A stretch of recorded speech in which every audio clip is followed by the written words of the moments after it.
41 साल पहले आई फिल्म नदिया के पार में एक गीत था जिसके बोल थे, जब तक पूरे ना हो फेरे साथ तब तक दुल्हन नहीं दुल्हा की। हिंदू धर्म को लेकर के पूरी दुनिया मानती है कि इसमें परंपराओं को लेकर के बहुत लचीलापन है। खबर इसी पर है कि भले ही आपकी शादी को कई साल हो चुके हैं, लेकिन आपने 7 फेरे नहीं लिए थे तो आपकी शादी वैलिड नहीं। सुप्रीम कोर्ट ने कहा कि हिंदू विवाह को वैध बनाने के लिए उसे उचित संस्कारों और समारोह के साथ किया जाना चाहिए। सुप्रीम कोर्ट ने कहा कि हिंदू विवाह एक संस्कार है, ना कि सॉन्ग, डांस, वाइनिंग, डाइनिंग का आयोजन।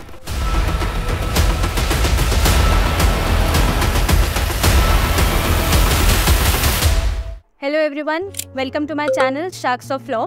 आज के इस वीडियो में डिस्कस करेंगे रीसेंट सुप्रीम कोर्ट जजमेंट, जहां पे मैरिज सर्टिफिकेट होते हुए भी सुप्रीम कोर्ट ने मैरिज को इनवैलिड डिक्लेयर कर दिया। आइए समझते हैं क्या फैक्ट्स थे।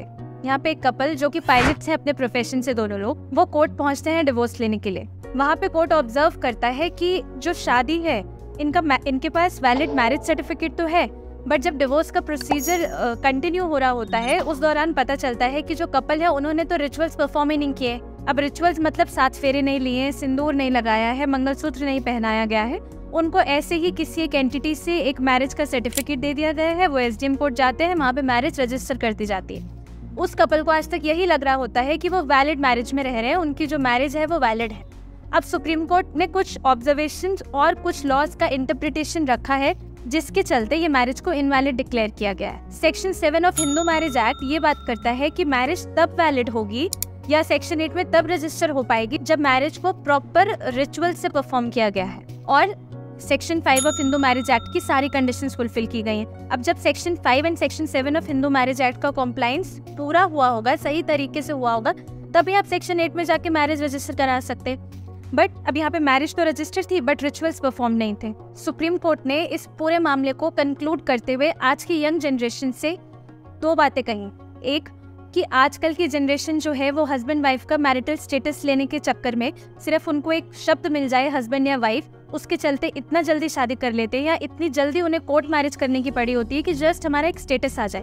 वो जो हिंदू मैरिज का एक सेक्रेड इंस्टीट्यूशन है उसको डीपली नहीं समझ रहे हैं, तो उस पर सोच विचार करने के लिए कहा गया।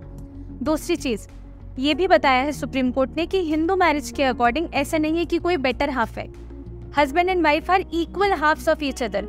Husband and wife are equal halves of each other. एक दूसरे को समझना पड़ेगा, इस इंस्टीट्यूशन को समझना पड़ेगा, इस इंस्टीट्यूशन के सेक्रेमेंट को और इमोशंस को समझना पड़ेगा। साथ ही साथ सुप्रीम कोर्ट ने ये भी कहा कि जो शादी है वो सिर्फ एक नाचने गाने का, खाने पीने का या गिफ्ट्स देने का या पैसे का कोई कॉमर्शियल ट्रांजैक्शन नहीं है। सुप्रीम कोर्ट ने ये बताया कि लॉ के साथ साथ इवन की जो हमारे ऋग्वेदा है उसमें भी यही बताया गया है कि शादी जो है वो एक बहुत प्योर फॉर्म ऑफ इंस्टीट्यूशन है जिससे फैमिली को आगे बढ़ाया जाता है।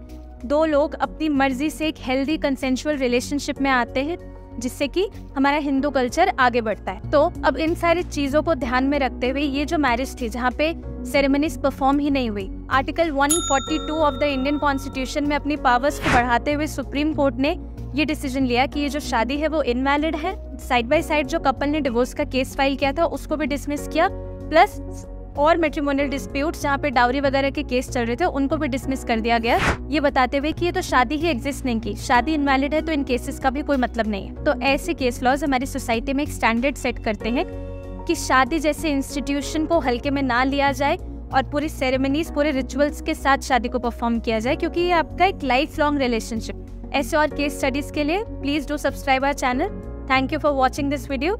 Stay tuned for the next one.